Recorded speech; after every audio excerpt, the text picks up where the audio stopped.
Les étincelles deviennent des flammes, les petites filles deviennent des femmes. Ce que tu crois être l'amour, c'est un brasier et rien de plus. Nos déchirures, nos déchéances, on pense qu'elles ont de l'importance. Mais demain renaîtra le jour comme si nous n'avions pas vécu. Embrasse-moi, dis-moi que tu m'aimes. Fais-moi sourire au beau milieu d'un requiem. Embrasse-moi, dis-moi que tu m'aimes. Fais-moi danser jusqu'à ce que le temps nous reprenne. Ce qu'il a donné, un an, 2 ans, 100 ans de bonheur. Puis la vie t'écaille comme une fleur. Fais-moi marrer, j'en ai besoin. En attendant que sonne l'heure. Un an, 2 ans, 100 ans à deux. Et puis un jour on est tout seul. On pleure mais on survit quand même. C'est la beauté du requiem.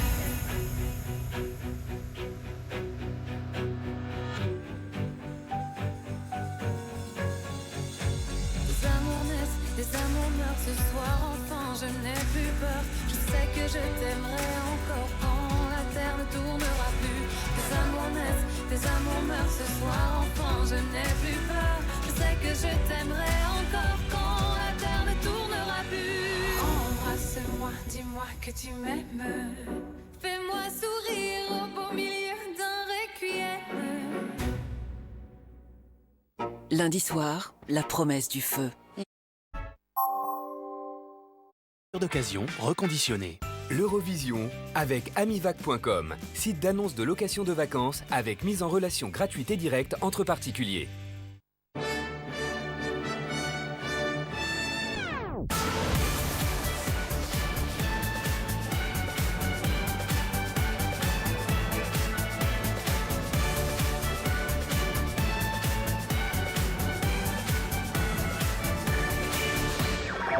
Je suis une poupée de cire, une poupée de son.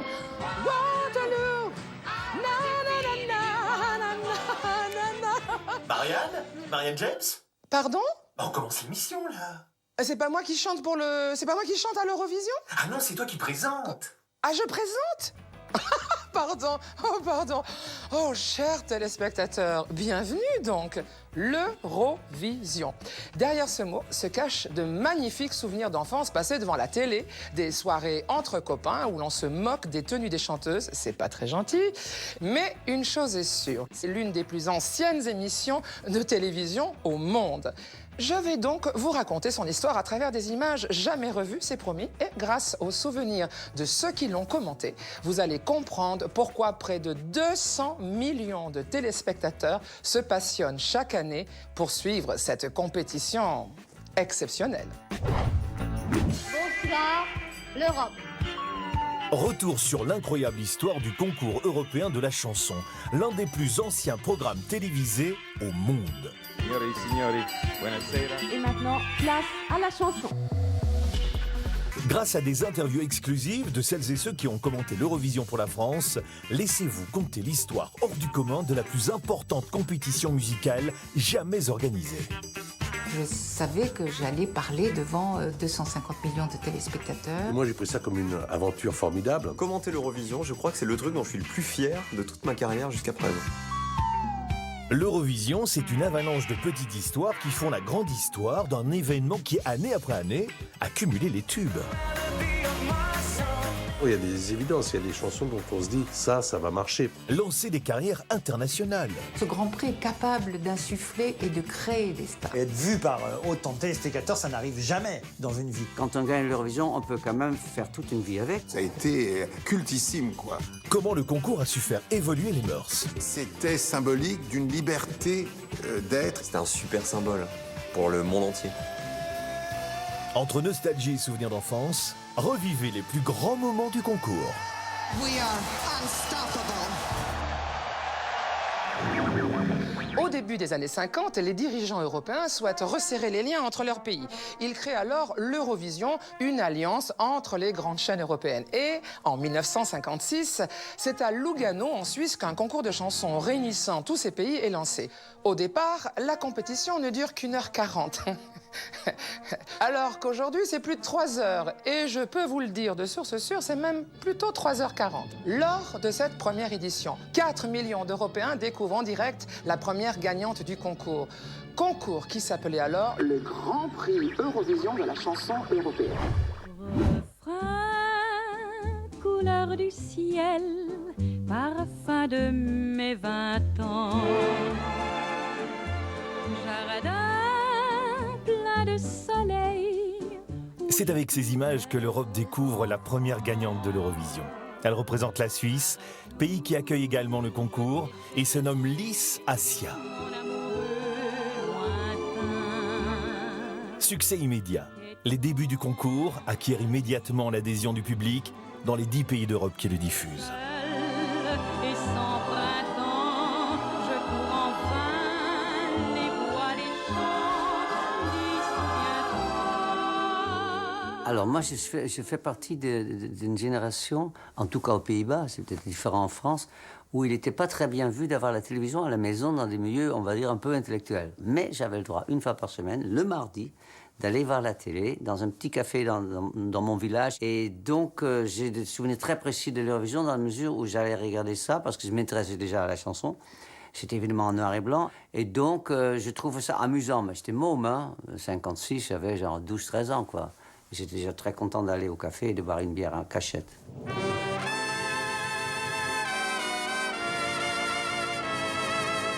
C'était un grand show, parce qu'il y avait de la musique en direct, parce qu'il y avait les costumes, les gens qui faisaient qui avaient des beaux costumes, des belles coiffures, parce que il y avait des langues que je ne comprenais pas. C'était vraiment très bien orchestré, dans tous les sens du terme, en tant que spectacle, en tant que musique. Pour moi, ça a été comme une éducation. C'est-à-dire, ça m'a appris à voir d'autres pays, voir d'autres gens s'exprimer. Ça m'a ouvert sur l'Europe, quoi. Eh bien, je crois que maintenant, il va être l'heure de rejoindre Hilversum, en Hollande, ce charmant petit studio de Hollande. À l'époque, la technologie de l'Eurovision est encore à ses balbutiements.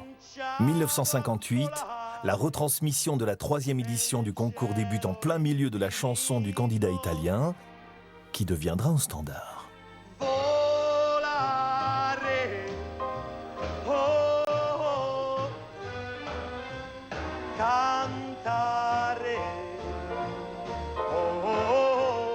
Au début, j'ai un souvenir que c'était vraiment des chansons qui faisaient des tubes, quoi. Ça faisait des tubes à travers toute l'Europe. Aujourd'hui, on ne compte plus les versions de Volare, premier tube de l'Eurovision. Repris par Dean Martin. Cliff Richard.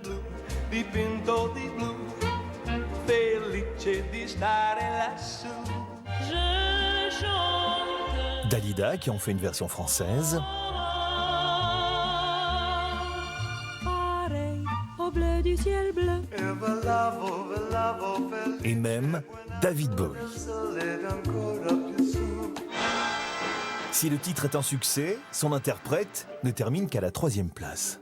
Cette année-là, c'est la France qui remporte pour la première fois le concours grâce à André Claveau. Mon amour, ma princesse enfermée dans sa tour, avec tous les refrains. La victoire de sa chanson offre à la France l'occasion de recevoir pour la première fois le concours. En 1959, c'est à Cannes, au Palais des Festivals, que se déroule en direct la grande soirée de l'Eurovision, présentée par Jacqueline Joubert. Et maintenant, la plus charmante des Eurovisibles, Jacqueline Joubert, pour présider au déroulement de ce gracieux concours. Bonsoir, l'Europe. J'ai le plaisir ce soir d'être l'hôtesse européenne de ce 4e Grand Prix Eurovision de la chanson européenne. Super. Qui va se dérouler. Jacqueline, c'est la première speakerine française. C'était la voix de la France. Vous voyez que pour rapprocher les peuples, un petit refrain vaut parfois beaucoup mieux qu'un long discours. Et puis, quelle classe, quelle élégance, quelle distinction. Et puis, quelle allure. Quelle allure. Franchement, avec une taille fine, vous avez vu, c'est magnifique. Vraiment, c'est très, très joli. Mais il y avait moins de pays aussi. Hein. Et c'est toujours en France que la danse fait son apparition pour la première fois sur la scène de l'Eurovision avec la prestation de cette candidate danoise. Si son pas de danse est timide, un grand chapitre dans l'histoire de la compétition débute alors. La même année, les sœurs Kessler, de magnifiques jumelles allemandes, font effet avec une véritable chorégraphie synchronisée.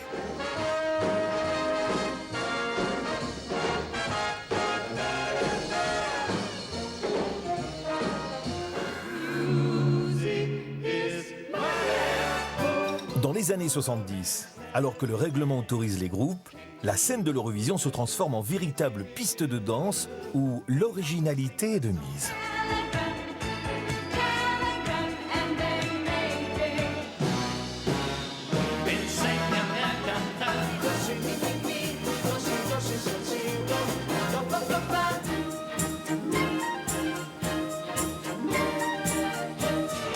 Dans les années 80, les chorégraphies s'habillent de couleur car le look compte autant que la danse.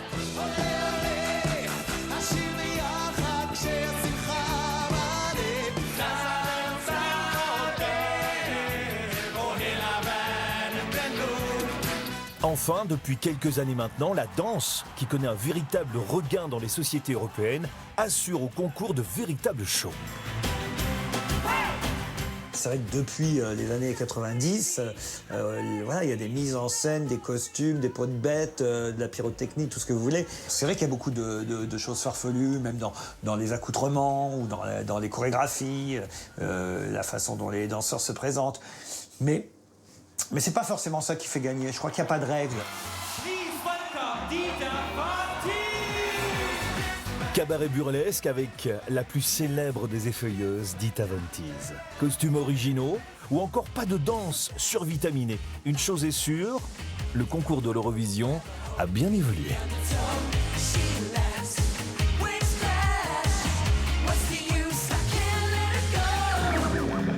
Dans les années 60, le concours Eurovision commence à devenir une institution et de jeunes révélations de l'époque s'y produisent. La promotion 63, 1963, j'avais 1 an, j'étais mignonne. Oh, maman m'habillait en bleu et m'appelait Bruno. Oui, donc la promotion 63 réunit à elle seule Françoise Hardy, Nana Mouskouri et Alain Barrière. 2 ans plus tard, en 65, c'est France Gall qui se fait remarquer avec la chanson Poupée de cire, poupée de son, écrite par un certain Serge Gainsbourg. Et voici maintenant Jacqueline Boyer pour la 13e chanson, Tom Pilibi qui représente la France. Tom Pilibi a 2 châteaux, le premier en Écosse. Tom Pilibi a 2 châteaux, l'autre au Monténégro. Il a aussi de grands vaisseaux qui vont au bout du monde chercher... Il y avait Jacqueline Boyer qui avait gagné, je crois, avec Tom Pilibi, je crois que c'était ça. Voilà, c'était ça mon premier souvenir. Alors la France avait gagné à l'Eurovision. À l'époque, elle gagnait. France, 5 points. Song number 13, 5 points. Et voilà, la France va donc l'emporter. 1960. La France remporte le concours pour la 2e fois avec la victoire de Jacqueline Boyer, qui n'est autre que la fille de la grande vedette de l'époque, Lucienne Boyer, ou l'interprète de « Parlez-moi d'amour ». Sacré Tom Pilibi.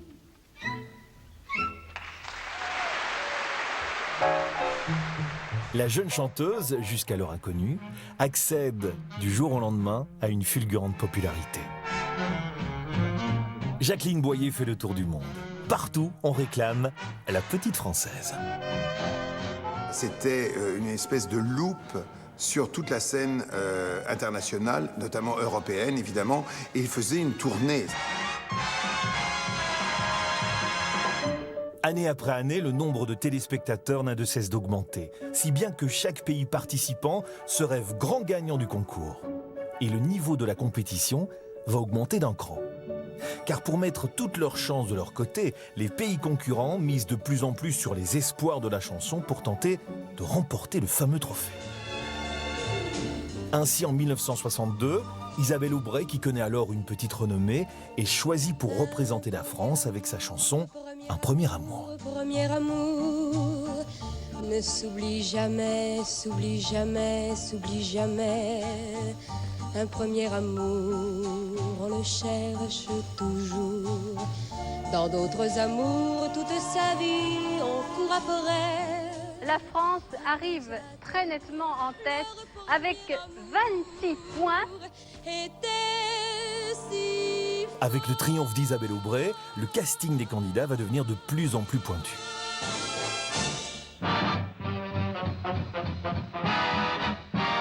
L'année suivante, en 1963, plusieurs pays adoptent la même stratégie. Ils recrutent des candidats qui sont en passe de devenir célèbres. Dans les coulisses de l'Eurovision, on croise donc plusieurs noms maintenant bien connus. La Grèce a sélectionné une jeune gloire montante pour la représenter. Il s'agit de Nana Mouskouri. La France, quant à elle, a confié son destin à Alain Barrière, qui vient de connaître ses premiers succès sur la scène de l'Olympia, et c'est ainsi qu'il entonne son inoubliable « Elle était si jolie ». Elle était si jolie que je n'osais l'aimer. Elle était si jolie, je ne peux l'oublier. Elle était trop jolie. Cette année de 1963, aucun de ces illustres chanteurs ne remporte le prix. C'est seulement 2 ans plus tard que la recrue d'une idole à la tête des meilleures ventes va faire la différence. Au Luxembourg, poupée de cire, poupée de son. C'est France Gall, paroles et musique, et de Serge Gainsbourg. Je suis une poupée de cire, une poupée de son. Mon cœur est gravé dans mes chansons, poupée de cire, poupée de son. En 1965, France Gall a 17 ans et vient de signer un immense succès avec Sacré Charlemagne. Une chanson vendue à plus de 2 millions d'exemplaires. Il y a des évidences, il y a des chansons dont on se dit ça va marcher. C'est une très jolie jeune fille, puis c'est une chanson qui était un peu en décalage par rapport à ce qu'on voyait à l'époque, avec des paroles un peu décalées. C'était le tout, France Gall, la chanson qu'elle faisait, la musique, c'était nouveau. Qui danse sur mes chansons, poupée de cire, poupée de son. Je suis une poupée de cire, même avec le talent de Gainsbourg, dont les paroles étaient assez enfantines, tout compte fait. Enfin, c'est pas des textes recherchés, mais on ne demande pas ça pour l'Eurovision. On demande que ça balance, on demande que voilà, qu'il y ait du rythme, que ce soit mélodieux, bon, que tout ça soit un bon paquet cadeau.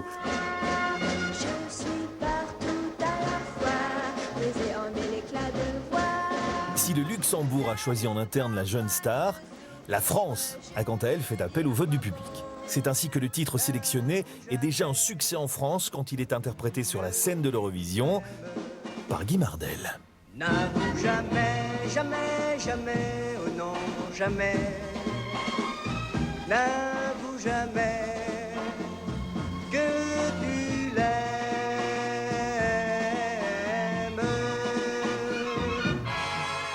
Allô la France. Le représentant français ne termine que 3e. Allô la Belgique. Ce soir-là, c'est France Gall qui ressort grande gagnante du concours. Luxembourg.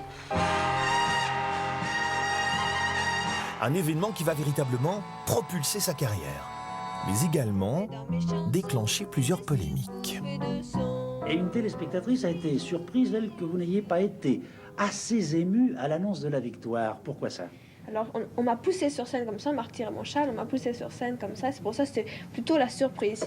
J'étais très émue, mais surtout après. Impossible ce jour-là pour France Gall de répondre en toute honnêteté.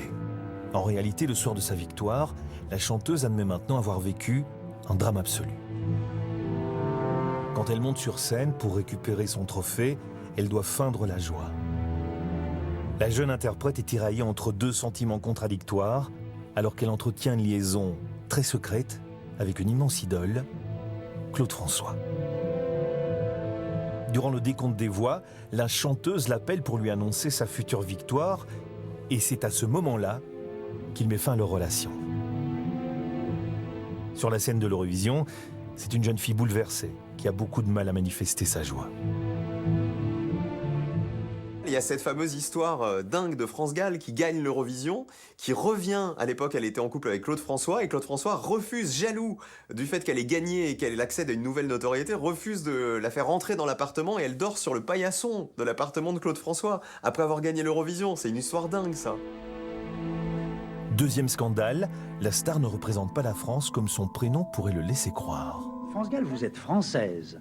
Alors pourquoi avez-vous concouru sous les couleurs luxembourgeoises? C'est-à-dire ça, je ne peux pas vous répondre parce que je ne sais pas. Tout s'est passé derrière moi. Vous a-t-on imposé la chanson?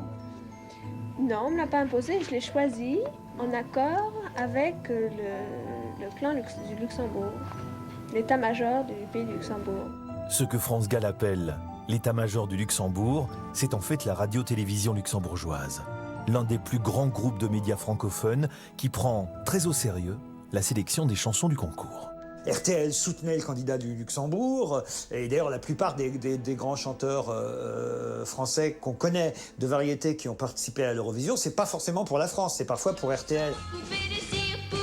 Avec le succès de la chanson, la radio-télévision luxembourgeoise réussit un véritable coup. Le 45 tours de Poupée de cire, Poupée de son est édité par une de ses filiales et il s'écoule à une cadence folle. 1 million d'exemplaires de la version française se vendent en un temps record. On mise alors sur le titre pour tenter un tube à l'international. Ça va? Oui. Je passe juste 2 minutes, là, c'est pour vous apporter quelque chose. Qu'est-ce que c'est? C'est moi en japonais. Ah, fameux. Fameux, qu'est-ce que ça donne? Watashi wa yume ni ryu chanson ningyo, ningyo, pas ningyo, ningyo. Poupée de cire, Poupée de son sera adaptée et chantée par France Gall elle-même en 5 langues. En japonais, italien, mais aussi en allemand.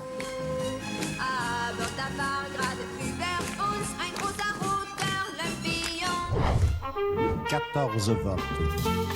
Souhaitant sans doute renouveler le succès du tube de France Gall dans les années 70 et même plus tard, les non connus ou ceux qui le deviendront se succèdent sur la scène de l'Eurovision. On ne peut pas ne pas rêver à une carrière internationale après. Mais c'est quand même, ça peut être un peu un double tranchant. Parce que les gens oublient souvent, n'oubliez pas, c'est pas un concours de chanteurs, c'est un concours de chansons. Dans la liste des stars qui ont misé sur le tremplin qu'offre le concours, Serge Lama pour la France en 1971. Le chanteur, alors en plein succès, tente de s'ouvrir au marché européen, mais il échoue à la 10e place. Je vais me marier, Marie, et vous quitter Sophie, Marianne. 2 ans plus tard, Patrick Juvet représente son pays, la Suisse, lors de la 18e édition du concours. C'est ainsi que de nombreux téléspectateurs le découvrent, 4 ans avant le succès de « Où sont les femmes ?» À ma douce vie, je vais me marier, Roger, et vous quitter toi, Frédéric, et toi, Didier. Tous les deux nus sur une plage. Le Luxembourg collectionne les noms connus, car en 1979, c'est avec Jim Manson qu'il tente de remporter le concours.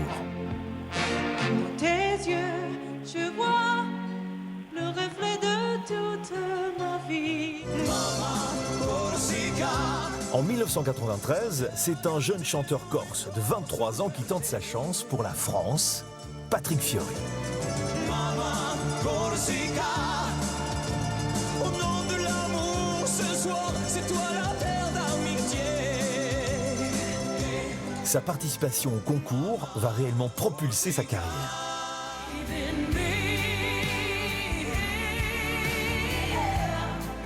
Enfin, en 2013, Bonnie Tyler fait son grand retour sur la scène internationale en représentant l'Angleterre.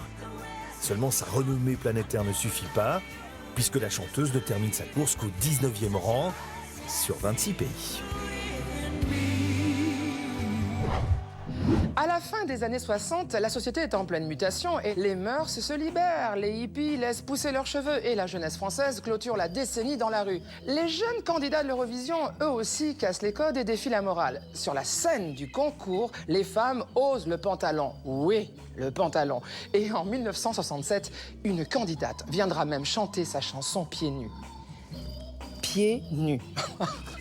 Ce doux vent de contestation qui souffle sur la compétition nous a laissé des images inoubliables. Au milieu des années 60, le concours s'apparente à un gala feutré, que ce soit dans le public ou sur scène. Tenue de soirée exigée. Pour les hommes, le costume est de mise. Pour les femmes, le prestige de la compétition impose robe de soirée et création sur mesure dans la plus pure tradition du luxe de l'époque. En 1966, une femme foule pour la première fois la scène de l'Eurovision en portant un pantalon. La candidate néerlandaise bouscule les codes et c'est sans doute pourquoi le réalisateur du show choisit de la filmer au-dessus de la ceinture. Elle s'accompagne à la guitare. Alors 66, c'est donc l'époque, enfin hippie, le post-hippie. Ah ouais, je me souviens de la chanson, très jolie.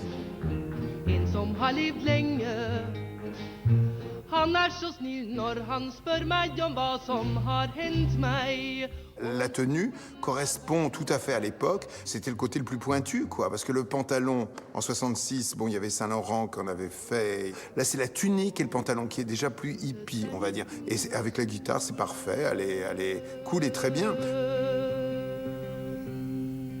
Donc, si vous voulez, ça veut dire que la mode était là, à l'époque. La même année, c'est aussi la première fois qu'une personnalité noire est choisie pour représenter un pays européen. Millie Scott, candidate pour les Pays-Bas, est la preuve, s'il en fallait une, que le concours de l'Eurovision reflète l'évolution de la société. Wacht nog even, want ze komt voor mij uit San Antonio. Impossible ainsi pour la compétition de passer à côté du mouvement culturel mondial qui émerge alors, le courant hippie. En 1967, Sandy Shaw, candidate anglaise, inaugure en fanfare la tendance à l'Eurovision. Avant-gardiste de la mode Peace and Love, elle se produit pieds nus sur la scène du concours.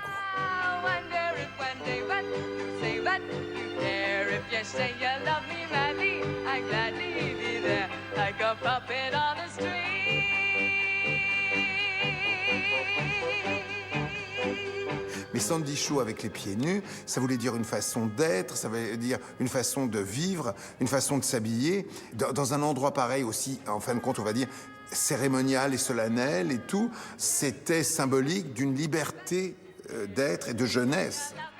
C'était le témoin, en fin de compte, de ce qui se passait dans la société. C'était vraiment une réelle connexion avec l'actualité.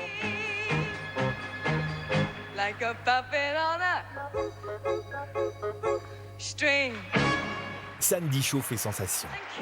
Elle remporte le concours et devient une star internationale. As-tu décidé à parler d'amour puisque tu me... Sa chanson est reprise dans plus de 30 langues. Pour la version francophone, c'est Sandy en personne qui assure le show.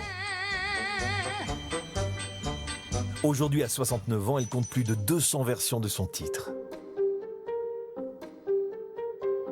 En 69, le chanteur et futur commentateur de l'Eurovision, Dave, participe aux sélections pour les Pays-Bas. Quand on me l'a proposé en 1969, c'est-à-dire aux Pays-Bas, j'étais surpris. Et donc, j'ai participé aux présélections avec plein d'autres chanteurs. Niets gaat zo snel als het geluk dat je vergeet je lief en je leed. Il y avait donc des gens qui votaient, des spécialistes. Et les premières 3 personnes qui ont voté pour moi. Les 9 autres chanteurs sont venus vers moi. Bravo, tu as gagné, etc. Eh bien non, les 7 autres ont voté pour quelqu'un d'autre. Et la personne qui a finalement gagné, c'était Lenny Koer. Cette année marque à jamais l'histoire du concours en raison d'une situation des plus inattendues. Donc, si vous voulez, nous recommençons de nouveau. Espagne, s'il vous plaît. Allô, Espagne. D'accord. Hein, d'accord? D'accord. Bien. On recommence, c'est du début. Je crois qu'on a rarement eu un tel suspense. United Kingdom, 1 vote. Royaume-Uni, un vote. And that completes the voting of the finished jury. Eh bien voilà, nous arrivons à cette solution absolument extraordinaire. Dans la salle, le public est sous le choc. 4 pays sortent vainqueurs ex aequo de la compétition. La France, les Pays-Bas, l'Espagne et le Royaume-Uni. Un événement cocasse, comme en témoigne la réaction de la présentatrice. Qu'est-ce que je fais avec le prix? Il faut simplement donner les 4 parce qu'il y a 4 gagnants. 4 gagnants? Donc j'appelle les 4 gagnants sur le scénario. Bon.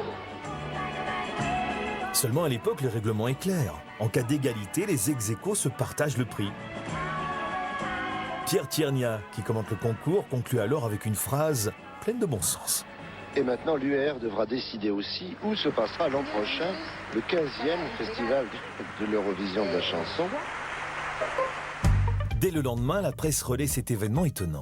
Et c'est un tirage au sort qui décide que le concours aura lieu en 1970 à Amsterdam, où le nombre de pays participants chute de 16 à 12, car beaucoup sont mécontents du système de vote en cours. En 1970, le concours fait également peau neuve et offre une innovation majeure. Le règlement évolue et pour la première fois, on autorise les groupes. Le nombre de personnes acceptées sur la scène est alors fixé à 6 personnes maximum. Si vous êtes un chanteur, vous avez le droit d'avoir derrière 5 choristes. Ou si vous voulez avoir des chorégraphies, vous n'avez le droit qu'à 5 danseurs. Si vous êtes un groupe de 5 personnes, vous avez le droit d'avoir une personne cachée derrière ou une personne sur scène un peu sur le côté. Et il faut évidemment que la chanson ne dépasse pas 3 minutes, voilà, qu'elle soit bien calibrée, pas 1 minute de plus, sinon c'est coupé.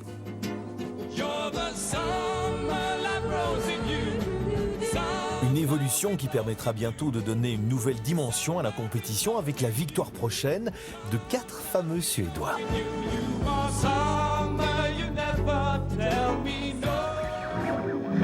Agnetha, Björn, Benny, Annifrid. Voici 4 prénoms dont le destin se lie à jamais en 74 sur la scène de l'Eurovision. Ben oui, ABBA, le groupe ABBA, ce sont les initiales de leurs prénoms. Cette année-là, la tornade ABBA déferle sur le concours. L'inoubliable titre Waterloo tient la tête du classement du début à la fin des votes. Un moment que toute l'Europe suit en direct, toute l'Europe, sauf la France. Et oui, la France a annulé sa participation au dernier moment. Et vous allez comprendre pourquoi. Y a pas de mal à se faire du bien. La vie c'est du cinéma qu'on ne regarde qu'une fois. 1974. Alors que le 19e concours Eurovision de la chanson se prépare à Brighton, en Angleterre, la chanteuse Dany a été choisie pour représenter la France avec cette chanson. Pas de mal, tu sais, à se faire du bien. La la la ya. Pas de mal. Seulement quelques jours avant le début du show, un événement d'importance majeure va venir bouleverser tous les plans de la chanteuse. Nous interrompons ce film. Le président de la République est mort. 2 avril 1974, c'est la mort de Georges Pompidou, donc journée de deuil national. Et bien évidemment, la France a retiré sa participation à l'Eurovision. Et donc, la pauvre Dany, qu'on avait vue pendant des semaines et des semaines, et qu'on entendait chanter sur les ondes, se préparer sa chanson, et qui s'attendait à participer au concours Eurovision, en raison du décès du président de la République, paf, sa prestation a été annulée. Peut-être que ça l'aurait aidé dans la poursuite de sa carrière, et ça n'a pas été le cas. Le RTF décide de retransmettre le concours une semaine plus tard. Que nous n'avons pu vous présenter samedi dernier en direct du fait de la journée de deuil national. Il faut dire que l'édition 1974 marque un tournant dans l'histoire de l'Eurovision. Pour la première fois, les participants peuvent chanter dans la langue qu'ils souhaitent. 5 pays, tous issus de l'Europe du Nord, vont user de cette nouvelle liberté et préférer l'anglais à leur langue natale. Il y a plein de pays qui chantent en anglais. Et je le regrette. Je le comprends très bien, parce que c'est plus difficile d'être abordable en turc ou en russe, etc. Mais je le regrette un peu. L'anglais est devenu la langue commune de tous ces pays européens lorsqu'il s'agit de l'Eurovision. Mais alors appelez ça l'anglovision. Moi, ce que j'aime dans l'Eurovision, c'est que c'est une carte postale merveilleuse de tous ces pays européens. C'est bien que les chanteurs chantent dans la langue du pays. Quand on est français, il faut chanter une chanson en français. Moi, je trouve, hein, moi, je chante en français en France. Hein. Mais bon, ça c'est... Je suis âgé, j'ai un vieux monsieur qui aimait bien comme c'était avant. Cette année, le groupe sélectionné par la Suède opte lui aussi pour l'anglais. Et il va marquer toute une génération avec sa chanson qui va devenir un tube, Waterloo.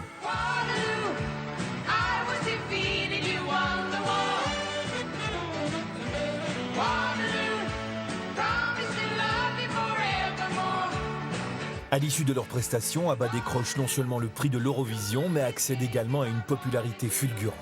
En quelques semaines seulement, leur chanson devient numéro 1 à l'échelle internationale, et c'est le début d'un phénomène. C'est évident que ABBA est un des seuls participants à l'Eurovision qui a fait une immense carrière en partant de l'Eurovision.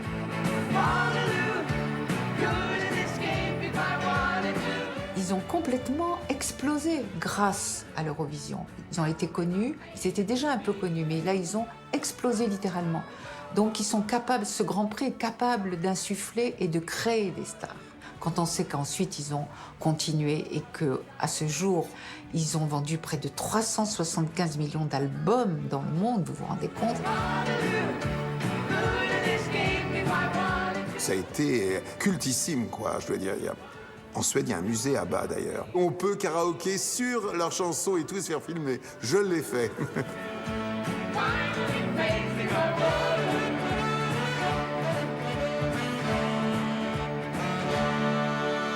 Dans les années 70, ABBA devient le groupe ayant vendu le plus de disques au monde et lance l'ère du disco. Gentlemen, it's time for the first song in this Eurovision Song Contest. L'année suivante, le concours est au cœur du phénomène disco, comme en témoigne le look, Kolp et la tarte, et pas de def des candidats. Jenny, Jenny, live your life and live it now. Nothing will change what had to be done. It just happened. Ainsi, en 1975, c'est un groupe néerlandais dans cette tendance qui remporte le concours, les Teaching. Les premiers gagnants qui sont marqués sont évidemment par pur chauvinisme, pour ne pas dire patriotisme, des Hollandais. C'est évident.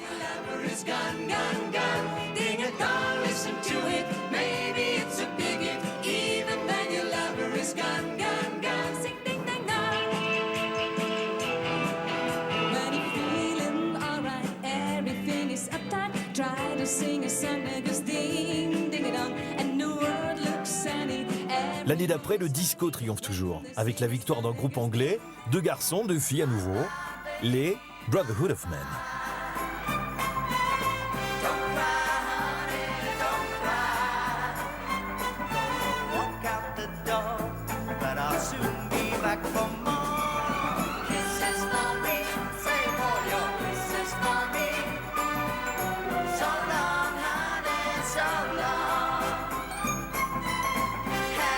Le groupe britannique a battu la France de peu. Catherine Ferry, accompagnée par son petit ami, Daniel Balavoine, qui n'en est qu'à ses débuts et tient la place de choriste, aurait pu l'emporter. Sa chanson 1, 2, 3, choisie pour représenter la France, s'est classée en 2e position.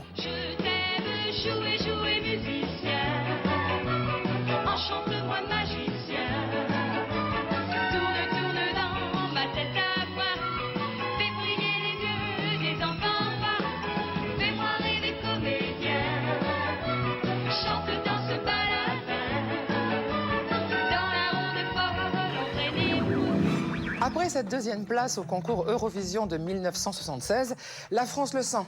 Une nouvelle victoire est à portée de main. Et pour mettre toutes les chances de notre côté, il est décidé que les téléspectateurs voteront pour choisir notre candidat parmi 6 présélectionnés. En 77, c'est donc la célèbre Marie-Myriam que de nombreux Français découvrent juste 2 mois avant qu'elle ne foule la scène du Wembley Conference Center de Londres.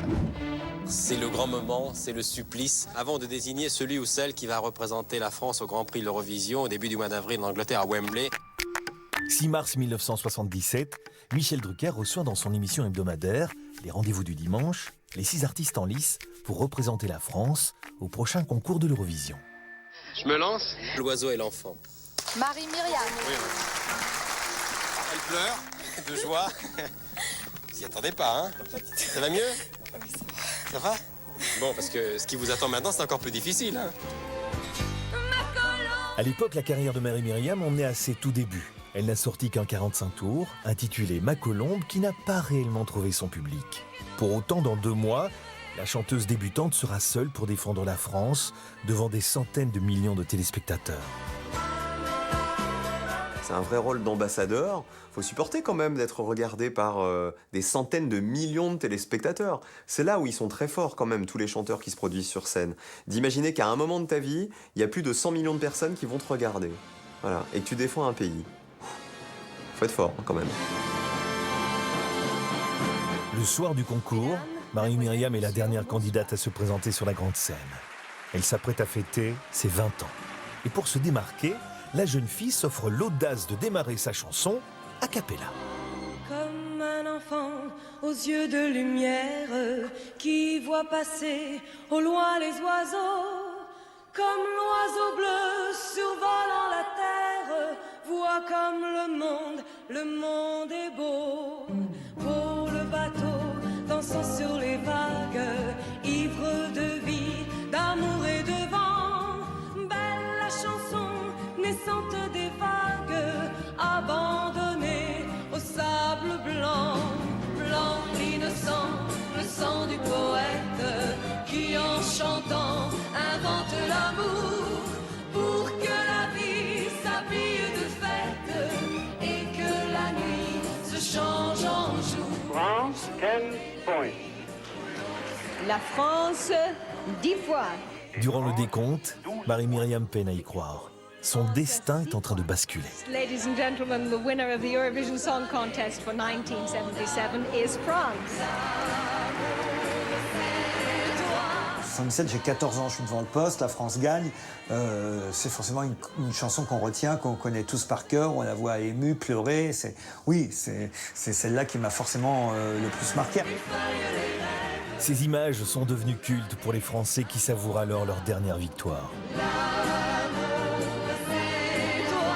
Alors Marie-Myriam, voilà, qui aujourd'hui chante de moins en moins à la télé, mais que personne n'a oublié, qui reste l'icône de l'Eurovision, indétrônable pour la France. Dès lors, Marie-Myriam devient une véritable star en France. Sur tous les plateaux télé, on réclame sa chanson. Je vous remets ce disque d'or qui sanctionne 500 000 disques vendus, et je crois que vous êtes bien au-delà maintenant. Alors Marie-Myriam, 20 ans, gagner le concours d'Eurovision, c'est formidable. Ouais. On est fiers quand même, hein. La France a gagné. Chaque fois que la France gagne, on est content. Elle a eu des grosses larmes. Hein. Quand on gagne l'Eurovision, on peut quand même faire toute une vie avec, parce que Marie-Myriam, c'est le cas. Et Marie-Myriam, qui est pour moi un peu sous-estimée, c'est une des plus belles voix de la chanson française. Elle chante vraiment bien. Et c'est dommage d'être réduite à une chanson. Mais en même temps, ça le fait vivre. Cette victoire de Marie-Myriam, c'est aussi une victoire de TF1 dans une certaine mesure. Le pays qui a remporté le prix une année l'organise l'année suivante. C'est donc la France et TF1 qui organiseront en 1978, au mois d'avril, le Grand Prix de l'Eurovision 1978.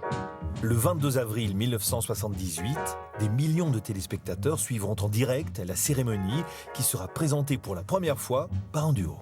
Les 2 personnalités les plus populaires du petit écran ont été recrutées, Denise Fabre et Léon Zitrone.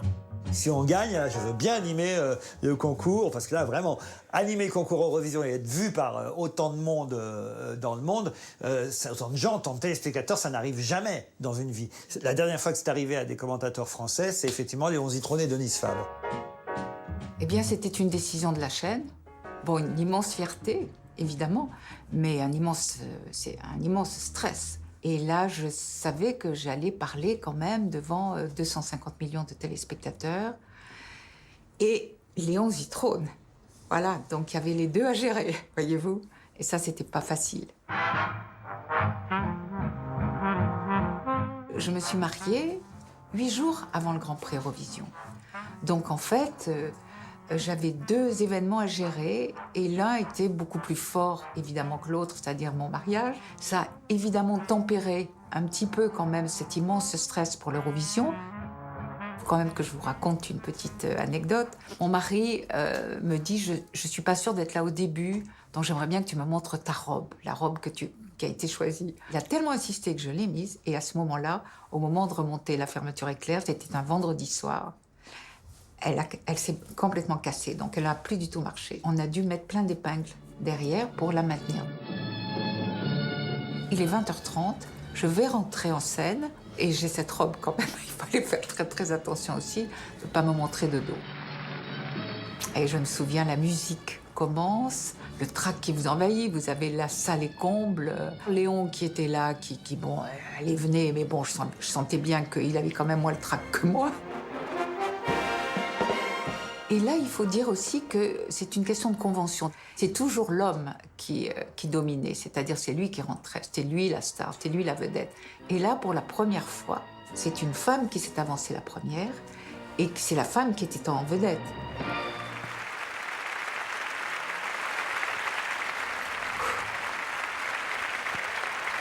Mesdames, Mesdemoiselles, Messieurs, bonsoir. Ici Paris. Elle vous sera présentée par l'une des personnalités les plus populaires. Je veux parler de Léon Zitrone. Il parlait plusieurs langues et on avait décidé qu'on le ferait en français et en anglais. C'est tout. Mais bon, lui, peut-être sentant que j'ai entré en premier, s'est dit hop. Ladies and gentlemen, good evening. Mesdames et messieurs, bonsoir. Meine Damen und Herren, guten Abend. Señoras y señores, muy buenas noches. Señoras y señores, buonasera. J'étais déjà dans les choux. Léon qui rageait certainement un petit peu quand même de savoir que j'étais rentrée en premier. Il y avait eu une ovation, c'était très très bien passé. Et rentré, et tout de suite, il a dit bonsoir en 5 langues et là, magistralement repris la main. Merci. Tout d'un coup, les choses avaient repris leur place. C'est lui qui dominait là. The live broadcast of the Eurovision Song. Et maintenant, place à la chanson. Outre le premier duo de présentateurs, la France inspire une autre première. Cette année-là, c'est aussi l'inauguration d'un artifice scénique qui va faire école. Irene Sheer, candidate allemande, utilise un effet vestimentaire.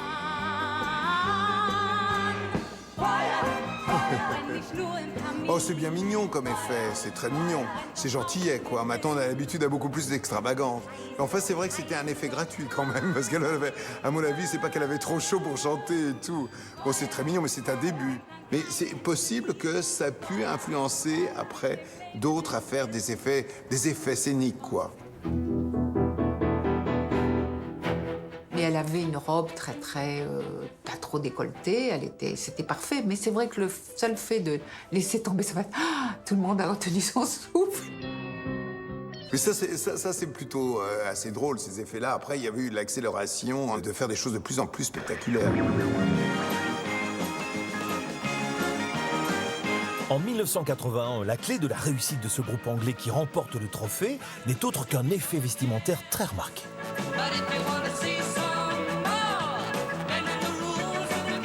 En 1985, c'est la présentatrice suédoise qui s'essaie à l'exercice.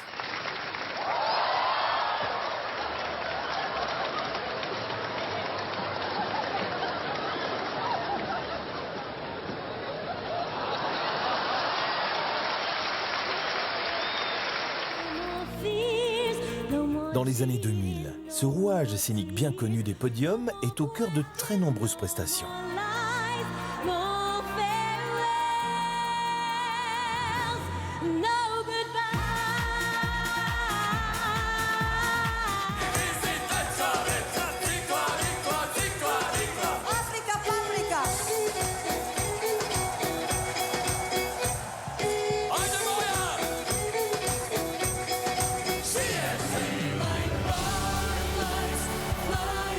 Les candidats usent, parfois abusent, de leurs costumes pour séduire. Et il faut croire que la recette fonctionne. En 2002, la candidate lettonne remporte la victoire en présentant une avalanche d'effets vestimentaires.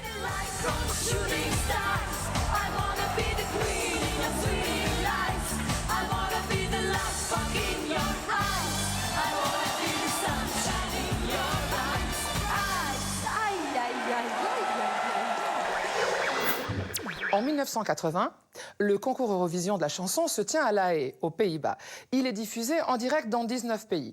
Cette année-là, le Luxembourg présente la chanson « Le papa pingouin, le papa pingouin ». Elle est gentille.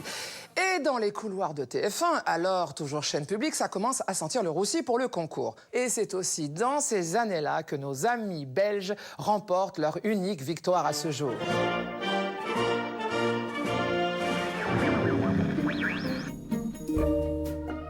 En 1980, Patrick Sabatier embarque pour La Haye, aux Pays-Bas. C'est là qu'aura lieu la 25e édition du concours de l'Eurovision qu'il commentera en direct pour le public français. Moi, je commençais à la télévision depuis quelques années et c'était TF1 public. Je crois que j'étais un des plus jeunes présentateurs ou commentateurs de l'Eurovision. Et moi, j'ai pris ça comme une aventure formidable.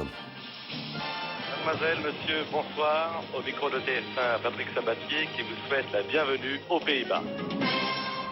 Votre humble serviteur, que vous ne pouvez pas voir, mais qui se trouve dans la cabine des commentateurs avec 40 confrères. Cette année-là, Patrick Sabatier assiste à la présentation d'une chanson qui va vite rentrer dans les annales du concours. Le papa pingouin, le papa pingouin, le papa, le papa, le papa pingouin, le papa pingouin s'ennuie sur la banquise. En 1980, à La Haye, il y a le papa pingouin avec 2 jumelles.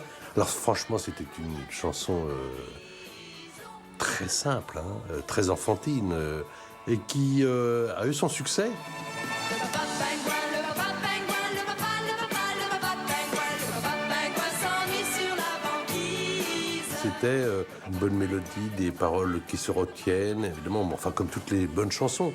Ça venait bien dans ce que les gens avaient envie d'entendre à un moment donné. C'était presque désuet. Bien que Sophie et Magali ne terminent qu'à la 9e place, leur chanson marque les esprits. Dès le lendemain de la compétition, le single du titre s'écoule à 1 million d'exemplaires. Je suis arrivé sur RTL, j'avais 17 ans le jour où j'ai parlé dans un micro pour la première fois. Je me moquais du fameux papa pingouin que chantaient les jumelles qui représentaient le Luxembourg, qui était un choix de RTL et qui donc était multidiffusé sur l'antenne de notre radio ici à nous en France. Donc voilà, tout ça faisait que ça avait beaucoup d'impact.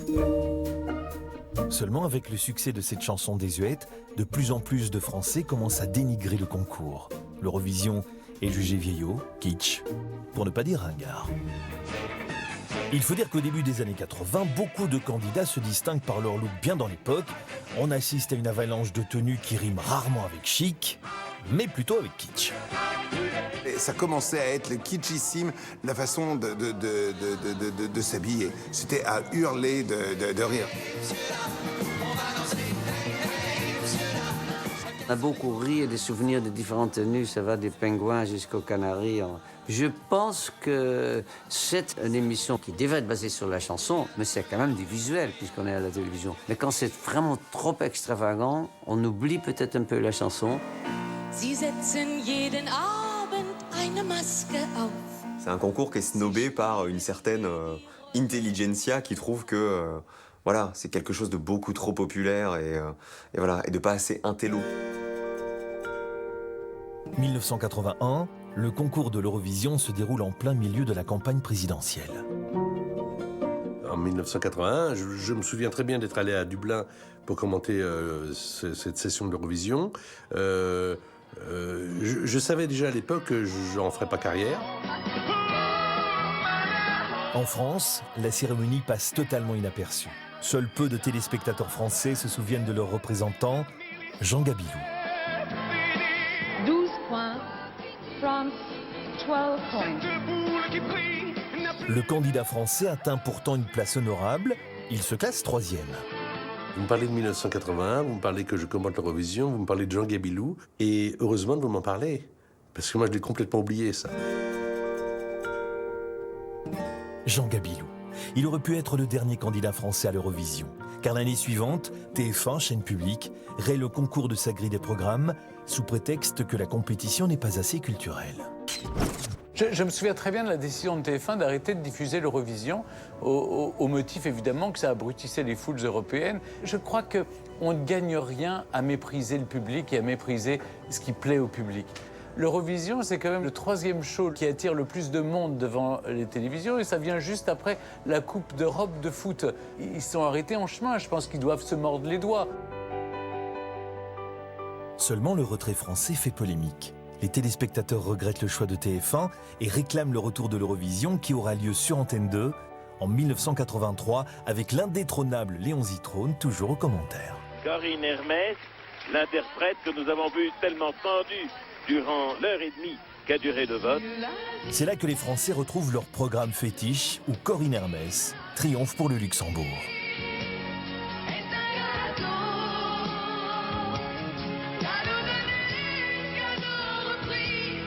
La chanteuse inscrit son nom à la liste des gagnantes francophones. Une liste de plus en plus longue où seul un pays francophone manque à l'appel, la Belgique, bien décidée à prendre sa revanche. Pour cela, le pays s'inspire de la candidate italienne de 1964. À l'époque, Gigliola Cinquetti remporte l'Eurovision pour l'Italie en signant un véritable tube alors qu'elle n'a que 16 ans.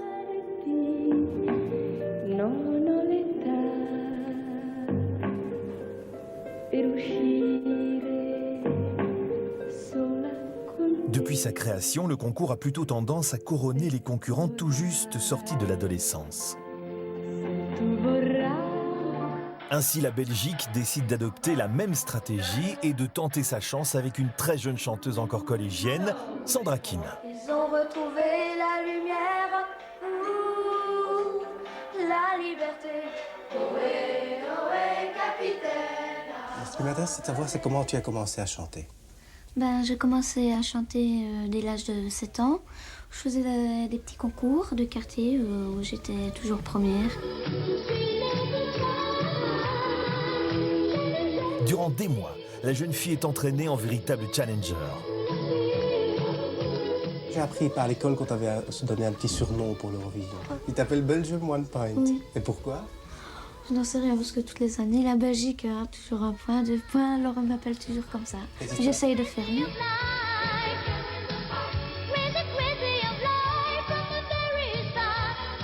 Pour tenter de séduire le maximum de public européen, une version anglaise de son titre est enregistrée. Eh bien, nous serons quelques centaines de milliers de supporters du nord et du sud de la Belgique à regretter de ne pas nous trouver en Norvège, à Bergen, pour applaudir notre brillante représentante. Ainsi à Bergen, en Suède, où ont lieu les répétitions, la victoire belge semble enfin possible. L'âge moyen des participants cette année est particulièrement jeune. Et parmi les plus jeunes, voici Sandra Kim qui nous interprète « J'aime la vie ». Je vois des gens couper le dos, comme si la vie marquait zéro. Moi j'ai 15 ans. Seulement si Sandra Kim affirme dans sa chanson avoir 15 ans, la vérité est tout autre. Elle semblait très jeune et elle était encore plus jeune qu'on ne croyait. Tout le monde annonçait 15-16 ans et en vérité elle en avait 13. Tu t'attendais à gagner? Non. Non? Vraiment? Un peu.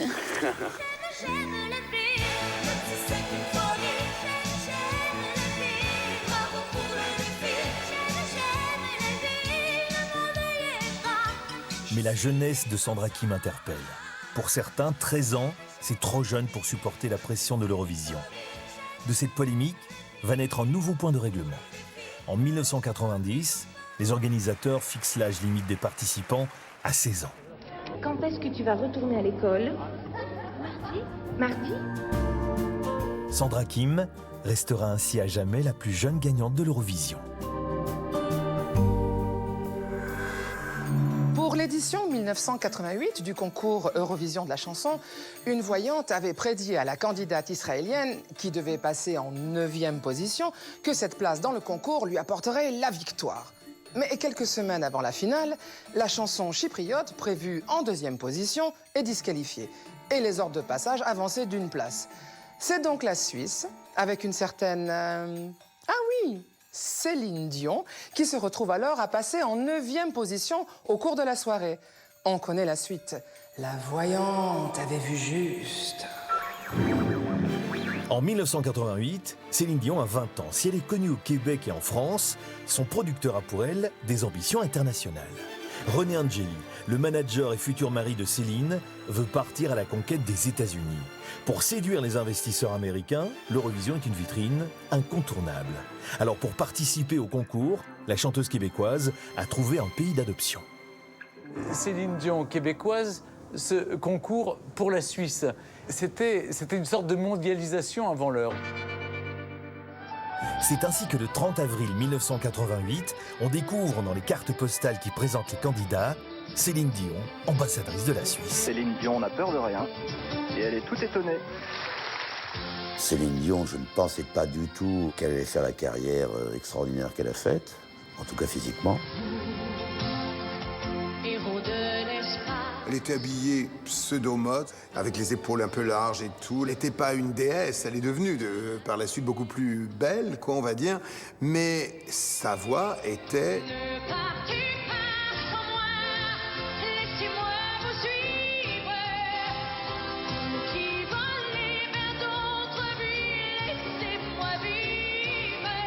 On ne pouvait pas passer outre, quoi. C'était trop une voix et une belle chanson.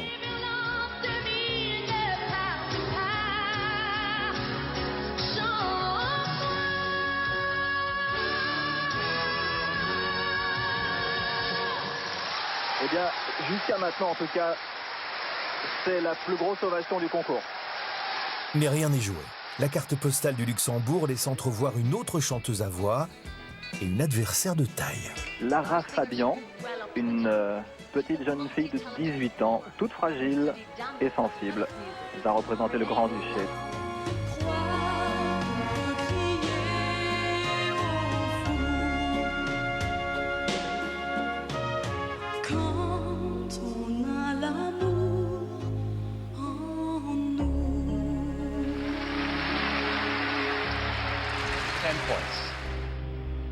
Et pour le Luxembourg, 12 points.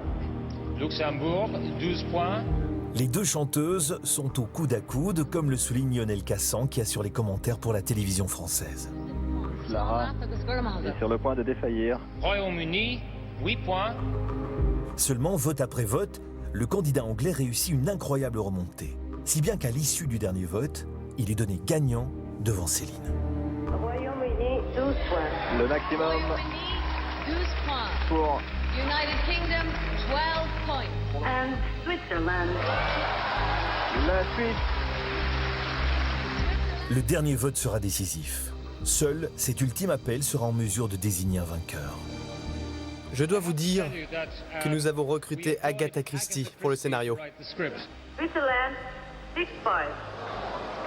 6 points pour la Suisse. Norway, 10 points.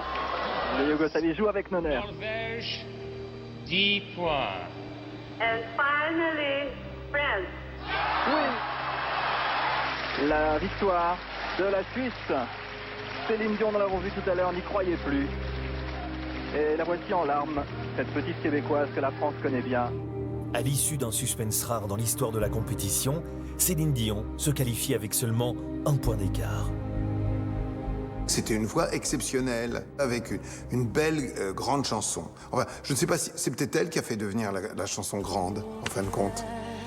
Ce titre qui l'a fait gagner a disparu depuis des années du tour de chant de Céline, mais son succès convainc les investisseurs américains. Donnez-moi ma chance. Voilà, la France, Joël Ursule que vous voyez, donc invité de notre émission ce matin, avec Serge Gainsbourg. 1990. Pour tenter de renouer avec la victoire, la France décide de miser sur la diversité. Joël Ursule, d'origine créole et ex-membre de Zouk Machine, est choisi pour la représenter avec un hymne à la France multiracial, écrit par un auteur habitué du concours, Serge Gainsbourg. Il y a des millions de gens qui vont te voir. Bouge! À l'évidence, inspiré par sa sculpturale muse, le grand Serge voit juste. White and Black devient un tube en France avant même d'être présenté sur la scène de l'Eurovision. 2000 pas. Faut la perfection. Africa, mon amour, j'étais dans la peau. White and black. Vous êtes assaillis par les photographes et par les caméras. Mais oui, c'est normal, c'est la première fois qu'ils voient une noire représenter la France. Le soir de la compétition, la chanson de Joël Ursule qui sort du répertoire classique de l'Eurovision va séduire le public. Danse balance sur le white and black blues. That's alright. Mais la chanteuse voit sa victoire lui échapper de peu. Elle ne se classe qu'en 2e position. L'année suivante, à nouveau la France fait le choix de mettre en avant sa diversité. Pour représenter l'Hexagone, c'est une chanteuse franco-tunisienne qui a été contactée, Amina. Amina, 29 ans, le symbole d'un doux mélange. Même si elle refuse d'être le symbole exclusif des potes d'SOS Racisme. C'est tout un symbole de l'évolution de la chanson et on peut dire de la culture de notre pays. Que ce soit une jeune fille maghrébine qui nous est représentée à l'Eurovision, c'est formidable. Pour mettre toutes les chances de son côté, la France choisit également une icône de sa culture pour habiller la candidate, le couturier Jean-Paul Gaultier. Je l'avais habillée avec un costume d'homme un peu décolleté et tout, c'était assez joli, elle était magnifique. Auteure-interprète, elle a elle-même composé la chanson qu'elle présentera lors de la compétition. C'est une chanson en forme de dicton. Il y a un côté un peu poétique et un côté un peu politique. J'ai l'impression qu'à l'heure actuelle, tous les gens vivent à 100 à l'heure et personne ne va chercher l'information où elle est. Un thème pertinent qui résonne encore 25 ans plus tard. Elle avait une magnifique chanson et on s'est rendu compte dès le départ que Amina pouvait gagner. C'est le dernier qui a parlé, qui a raison dans ta maison. C'est celle qui m'a donné un nom, qui a raison de toute façon.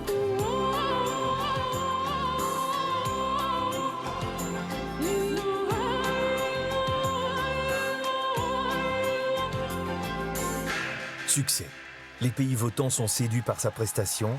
Durant le décompte, elle fait jeu égal avec la grande favorite du concours, qui représente la Suède, Carola. Ainsi, à l'issue du dernier vote, les deux chanteuses obtiennent le même score. 12 points. La France est ex aequo avec la Suède.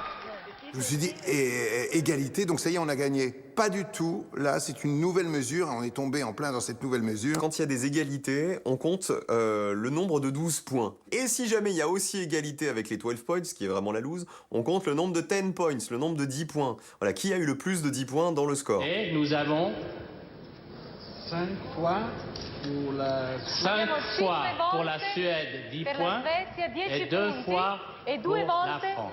Ce soir-là, cette nouvelle règle surprend et agace les Français, à l'image de la réaction du commentateur Léon Zitrone. C'est un point de règlement dont j'avoue que je ne le connaissais pas. Mais cela nous aurait fait plaisir qu'Amina gagne. Je trouve que cette nouvelle teinte donnée à la chanson française, eh bien ce n'est pas mal du tout. Eh bien Carola, vous avez gagné, c'est bien.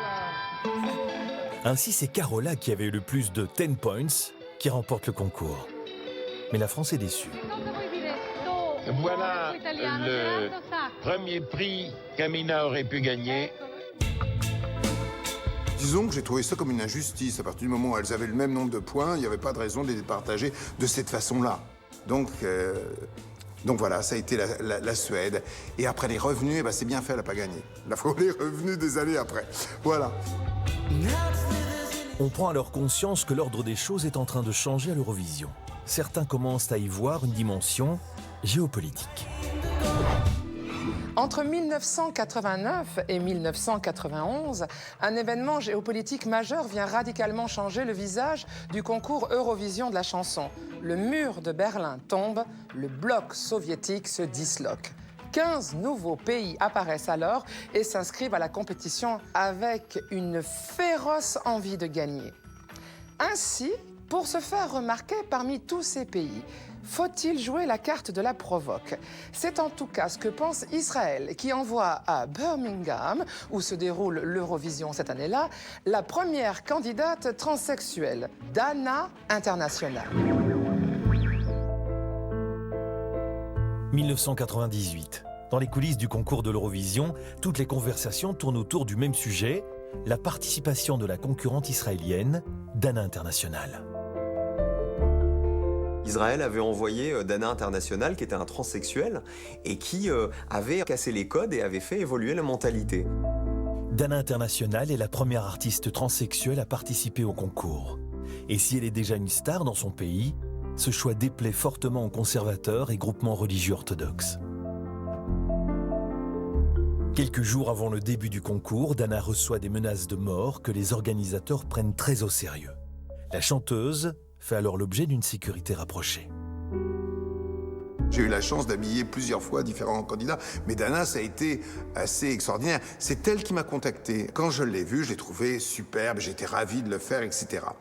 Et puis, ils m'ont fait entendre la chanson. Et pour être très sincère, quand j'ai entendu la chanson, je me suis dit, oh, c'est pas avec ça qu'elle va gagner. Bon, mais je l'ai fait quand même parce que j'étais sous le charme de Dana et de son tempérament et sa personnalité, quoi. En Angleterre, à Birmingham, où se déroule la cérémonie cette année-là, la compétition fait l'objet d'une grande innovation qui va complètement révolutionner le concours. Et c'est la première fois que le public votait, je crois. Ça, c'est très important. Désormais, ce sont les appels téléphoniques des téléspectateurs qui décident du nombre de points qu'attribuera leur pays lors du décompte. Un changement qui va s'avérer être un avantage considérable pour la candidate israélienne. Elle arrive et là, elle n'était pas dans ma robe. Je me dis, mon Dieu, mais qu'est-ce qui s'est passé? J'étais furax. On va dire une chose, j'étais furax. Bon, j'ai quand même voté pour elle. Viva Maria, viva Victoria, Aphrodita. Viva la diva, viva Victoria. Et puis après, je me souviens qu'arrivent les votes et tout. Israël. Et on la voyait derrière et tous les points qui montaient, qui montaient, qui montaient, qui montaient, qui montaient. 12 points goes to Croatia. Et puis ça y est, elle gagne, alors applaudissements et tout, et puis elle disparaît. Les jeux sont faits puisque c'est Dana International qui remporte ce 43e concours Eurovision de la chanson. Évidemment, quand elle est arrivée après, elle était avec la tenue qu'elle devait avoir. J'ai su après pourquoi. Avec le micro, les plumes faisaient un bruit quand elle chantait. Et après, enfin, elle s'en foutait. Elle se dit, je mets quand même la robe et je chante comme ça. Et maintenant, je risque plus de ne pas gagner, quoi. C'est une grande première. Elle a très bien incarné et fait une nouvelle étape, d'ailleurs, dans, justement, pas le transgenre, puisque elle n'est pas trans. D'ailleurs, est-ce qu'elle l'est, Dana, trans? Réellement? Ah, point d'interrogation. Il y a toujours un mystère qui plane, hein. Je connais la réponse, mais je vous le dirai pas. Dana ouvre une nouvelle voie. Les années qui suivent sa participation, la scène de l'Eurovision devient le théâtre des revendications en faveur de la cause gay, lesbienne ou transsexuelle. Quand on sait qu'une émission va être regardée par des centaines de millions de personnes, il est évident que ça peut pousser certaines personnes à s'en servir de cette émission pour crier sur les toits leurs problèmes. Donc je le conçois, je le comprends, mais je le regrette un peu parce que c'est une fête. Je pense que c'est pas le lieu, mais c'est peut-être grâce à ça que certaines choses progressent. En 2002, c'est la participation d'un trio de travestis slovènes qui avait créé le scandale. Dans leur pays, certains s'étaient émus de l'image que le groupe renverrait aux autres participants européens. L'Eurovision, c'est aussi le reflet de la société. Donc c'est normal qu'aujourd'hui, on ait de plus en plus souvent des candidats qui soient ou homosexuels, ou parfois, pourquoi pas, transsexuels, et qui revendiquent une certaine forme de tolérance. Mais c'est pas 100% des candidats, c'est comme au loto. Voilà, 100% des chanteurs sont pas homosexuels. Qu'il y ait 2 ou 3 candidats comme ça sur la quarantaine qui se présentent, je trouve ça logique, quoi. C'est juste représentatif de l'ensemble de la population.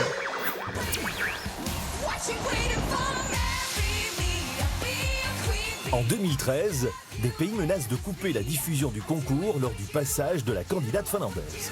La Finlande avait fait une chanson sur le mariage homosexuel qui venait d'être adopté chez eux, en provoquant un énorme débat comme ça avait été le cas en France. Et à la fin de la chanson, la chanteuse embrassait sur la bouche sa danseuse.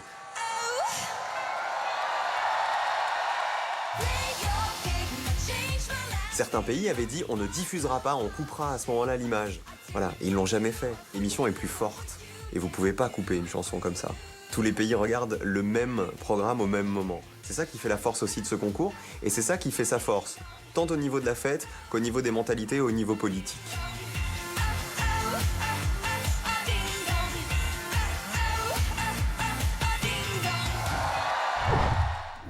Avec l'avènement d'Internet au cours des années 2000, la culture du buzz s'installe et prend de l'ampleur. Un seul mot d'ordre pour les candidats, faire le buzz.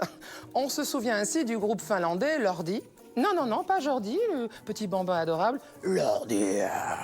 Mais surtout de la sublime Conchita Wurst. Wurst qui, en autrichien comme en allemand, veut dire saucisse. Conchita, saucisse avec de la moutarde, j'adore la saucisse. Pardon. 2006, la grande tradition de l'Eurovision, connue pour donner la première place à des ballades romantiques, va connaître un petit changement inattendu. Voici maintenant la Finlande. C'est du hard rock monstrueux. Attention les yeux. Alors que le groupe finlandais Lordi entame sa chanson sur la scène de l'Eurovision, ils sont nombreux à ne pas y croire, comme Michel Drucker au micro pour les commentaires français. Hard rock, alléluia, c'est frais, c'est léger, c'est printanier, c'est sobre. Ils seront aux eaux de Vincennes à la rentrée. Seulement ce soir-là, à la surprise générale, Lordi remporte non seulement le trophée, mais la Finlande établit également un record en cumulant 292 points. Bravo pour ce show fabuleux qui va être remporté par du hard rock. Attention. Je me souviens très bien de Michel Drucker au bord de l'apoplexie. Monsieur Drucker avait dit qu'il ne risquait pas de gagner. La Finlande, 8 points. Finlande, 8 points. Bon, bien, j'ai l'impression que les carottes sont cuites, non? Finlande. Oh non. La Finlande, 7 points. Oh là là. 274. Eh ben, il s'est retrouvé bien bête à la fin quand les Lordi avaient gagné. Donc, voilà, la Finlande va gagner l'Eurovision. Voilà, ils sont contents. Je sais plus. À ce stade-là, je sais plus. Je trouve qu'il n'a pas critiqué la chanson. Il a dit, moi, je suis dépassé. Une façon de dire, écoutez, ça vous plaît, mais moi, personnellement, je ne sais pas si j'aurais dit quelque chose de différent. J'aurais dit, c'est un choix audacieux, vous connaissez ma manière élégante de dire les choses. Avec cette victoire surprenante, l'ère du buzz est bel et bien lancée sur la scène de l'Eurovision. Le marketing commençait, je trouve, son apparition à l'Eurovision. Pour tenter de remporter le trophée, les différentes délégations tentent d'attirer de plus en plus l'attention des médias en choisissant des candidats capables de buzzer. C'est vrai que parfois ça fait un peu cours des miracles, hein, quand même. On se dit, où on est tombé? Éléphants, tout vont venir, les animaux de la basse-cour, on va avoir droit à tout, je crois. On avait des coiffures improbables qui étaient habillées avec des couleurs dans tous les sens. L'année d'avant, un chanteur ténor qui était déguisé en Dracula avec une longue robe. Tout est permis, tout est bon, tout est acceptable. Après, c'est, on va dire, à l'initiative de chaque chaîne d'avoir du culot pour oser présenter des candidats qui vont peut-être choquer. Je pense que c'est compliqué aujourd'hui de gagner l'Eurovision sans avoir de buzz et sans avoir un truc en plus de la voix, en plus de la chanson. Par exemple, en 2012, la participation de 6 mamies russes en costume traditionnel est tellement relayée dans les journaux qu'elles sont placées favorites du concours, bien qu'elles ne terminent qu'en 2e position. Les mamies russes, cette année-là, c'était les stars. Ça a fait un buzz incroyable. Avant même la compétition, tout le monde les attendait. À un moment, là, les vieilles dames russes qui chantaient toutes ensemble et en tenue folklorique. C'est très beau, en plus. Le fait qu'il y ait certains qui mettent en valeur leurs propres origines, c'est assez beau. C'était des mamies qui chantaient de la dance.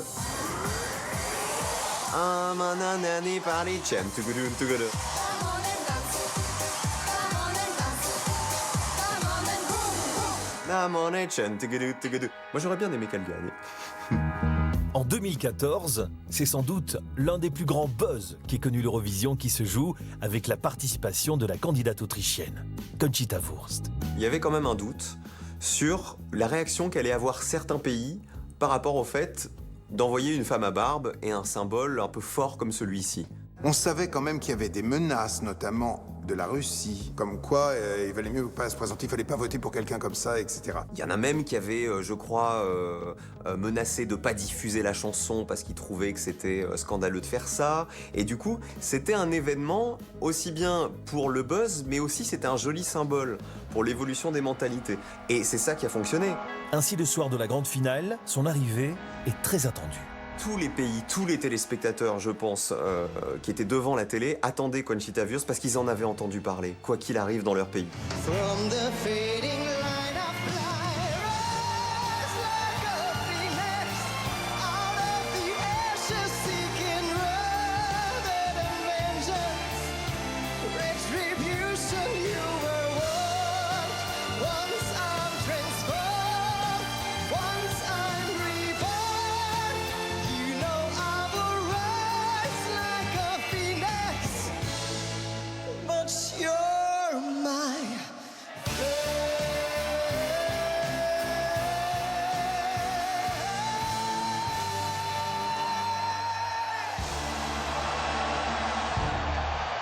Le petit doute qu'on avait sur certains pays qui pouvaient être choqués par le fait que ce soit une femme à barbe et qui risquait de pas voter pour elle, très vite on s'est dit que ça allait passer. Elle avait la voix sublissime qui fait qu'elle a convaincu tout le monde.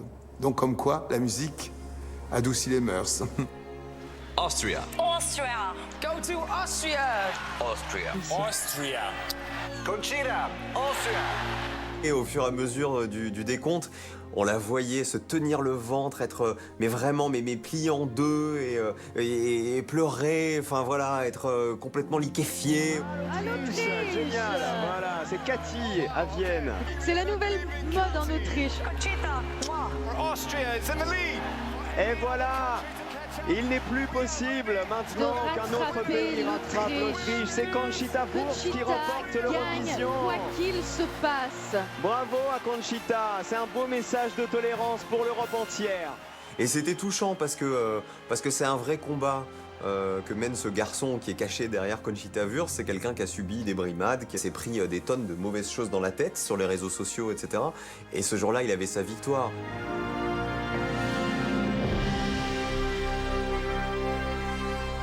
Donc ça a été d'autant plus une double victoire aussi, ou triple victoire. Enfin, c'était un grand moment à la fois joyeux et extraordinaire et émouvant. Et je me souviens surtout quand il est monté sur scène et qu'il a saisi le trophée de l'Eurovision et qu'il a dit «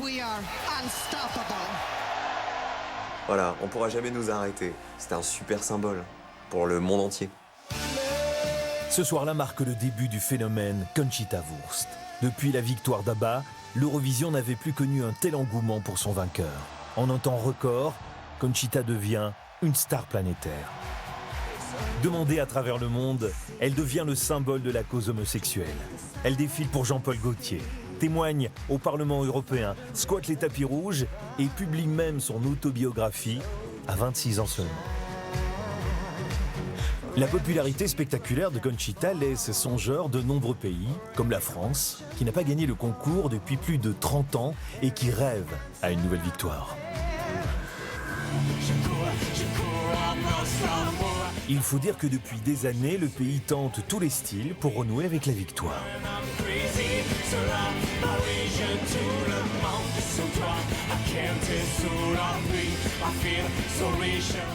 On se souvient par exemple de Sébastien Tellier, en 2008, dont la participation aurait pu changer la donne. Alors lui, c'était bien, c'était quelqu'un de bien et pointu qu'on avait, mais ça a totalement foiré.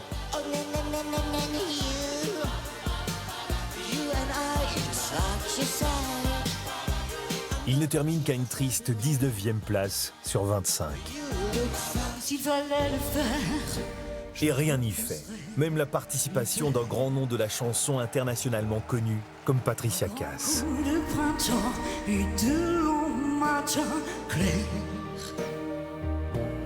La chanteuse ne termine que 8e.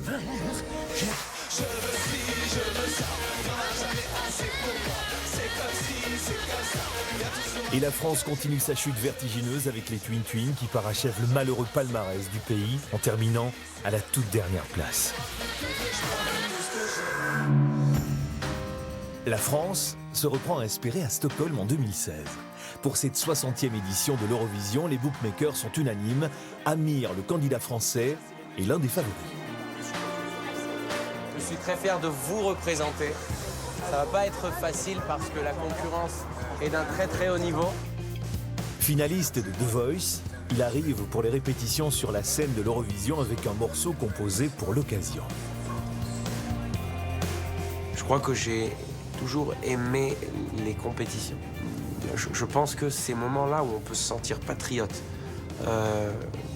j'adore. Alors le jour où on m'a dit « ça sera toi qu'on va soutenir », bien évidemment que j'ai dit oui et je me suis tout de suite senti dans la peau d'un sportif qui va défendre son pays. Pendant la semaine de répétition qui précède la diffusion en direct, chaque délégation met au point la mise en scène. Pour Amir, les Français ont choisi la sobriété. Il était important pour moi que plutôt d'ajouter des artifices autour, ça reste simple. Je ne cherche pas ni le maquillage bizarre, ni la coiffure excentrique. Je veux vraiment, pour moi, essayer de transmettre de la musique et le reste n'est que secondaire. Avec Amir, on avait tout. On avait un garçon qui est sympathique, qui n'a pas changé. Et sa chanson est extraordinaire. Elle fédère, elle donne la pêche. Et une fois que vous l'écoutez une fois, vous l'avez dans la tête. C'est en ça qu'on reconnaît un tube.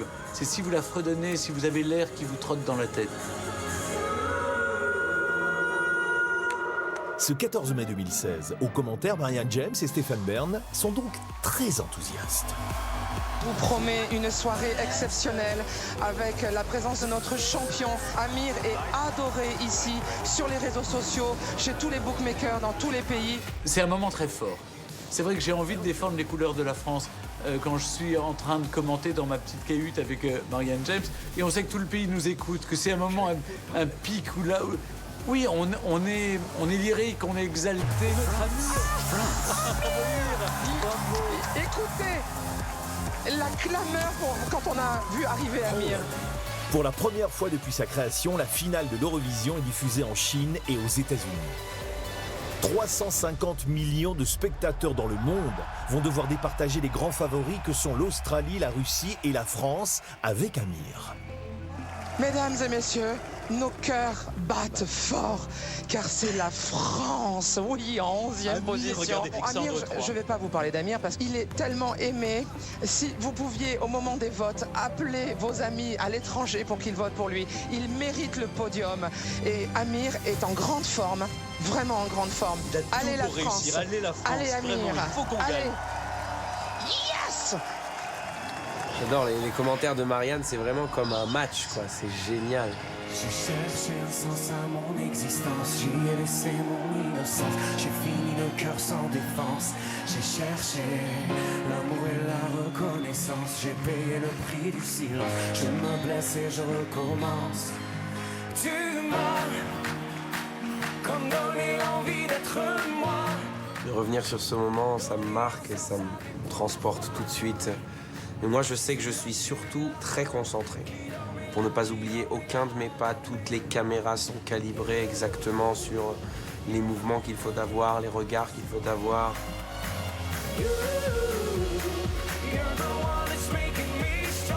Puis en parallèle, la volonté de prendre du plaisir. Parce que finalement, l'Eurovision, c'est une fête. Faut pas oublier qu'on est dans un divertissement, un concours certes, mais du divertissement. C'était super important pour moi de vivre intensément, pleinement, cet instant, sortir ses tripes, quoi. Et j'ai senti que je l'ai fait. Et voilà, c'est la plus grosse clameur de ce soir. Bravo Amir, sa prestation était vraiment forte. Je suis sorti lessivé de scène, j'étais épuisé, mais en même temps très soulagé, parce qu'à partir de là, tout est entre les mains du public.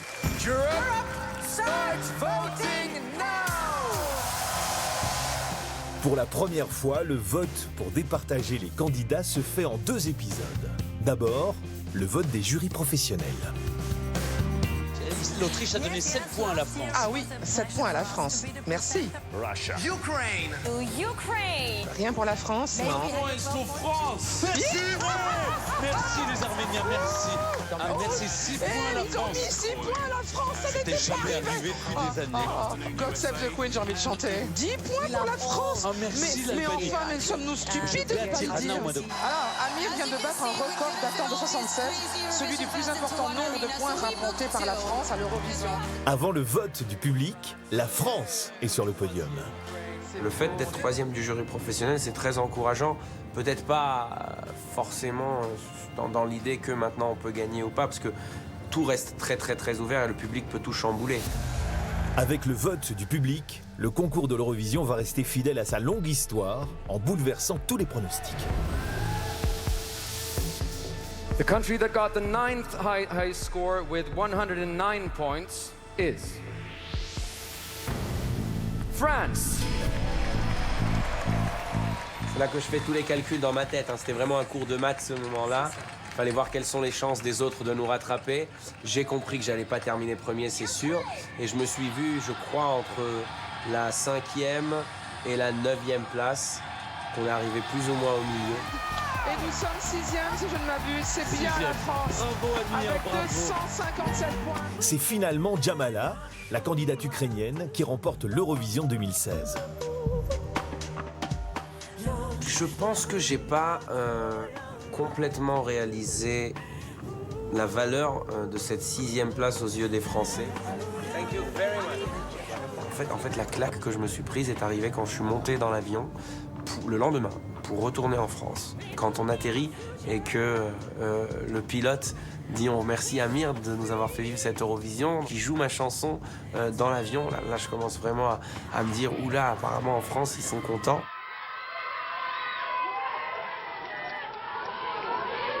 On n'avait pas connu une telle ferveur du public français à la suite de l'Eurovision depuis 1977, avec une certaine Marie-Myriam. Il a prouvé qu'on pouvait faire un succès et un tube à l'Eurovision. Eh bien, il a montré qu'au fond, il avait d'une certaine manière gagné. Son album se vend très bien, il est sur toutes les scènes, on n'entend parler que de lui, il a été récompensé aux Energy Awards. Ah ben, voilà, c'est la consécration pour ce garçon. Après son passage à l'Eurovision, Amir devient un phénomène qui enchaîne les tubes.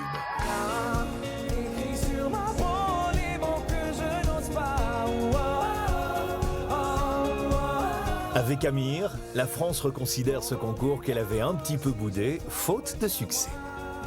Un jour lassé de cette errance, tu t'en iras. Quelle importance, car la terre tournera encore même quand nous ne... Amir et Alma se connaissent depuis longtemps. Ils chantent ensemble Requiem, le titre que va interpréter la jeune chanteuse pour l'Eurovision de 2017. Embrasse-moi, dis-moi que tu m'aimes. Fais-moi danser jusqu'à ce que le temps nous reprenne. On se retrouve tous les deux, des artistes qui s'apprécient, qui se connaissent. Ça m'a donné envie de la soutenir encore plus, de lui donner tous les conseils que je peux. Et j'essaye de lui apporter ce que j'ai pu, moi, apprendre dans ma petite expérience.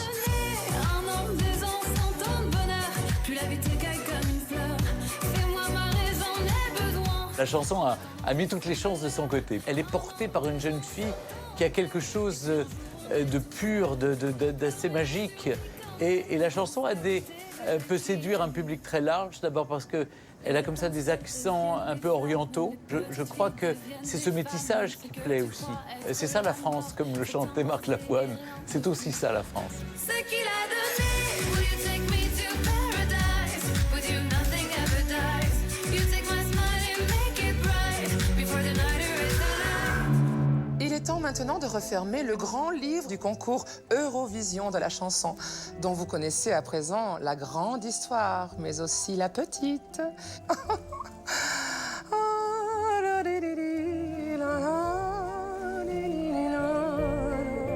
À bientôt. De cette errance, tu t'en iras. Quelle importance, car la terre tournera encore même quand nous ne tournerons plus. Embrasse-moi, dis-moi que tu m'aimes. Fais-moi sourire au beau milieu d'un requiem. Embrasse-moi, dis-moi que tu m'aimes. Fais-moi danser jusqu'à ce que le temps nous reprenne. Ce qu'il a donné. Will you take me to paradise? With you nothing ever dies. You take my smile and make it bright before the night is alive. I won't go below silver skies. The only dark is in your eyes. On pleure mais on survit quand même. C'est la beauté du requiem. Alma ce soir, Amir l'année dernière. Ils incarnent la nouvelle génération de chanteurs de l'Eurovision. Portrait croisé, tout de suite.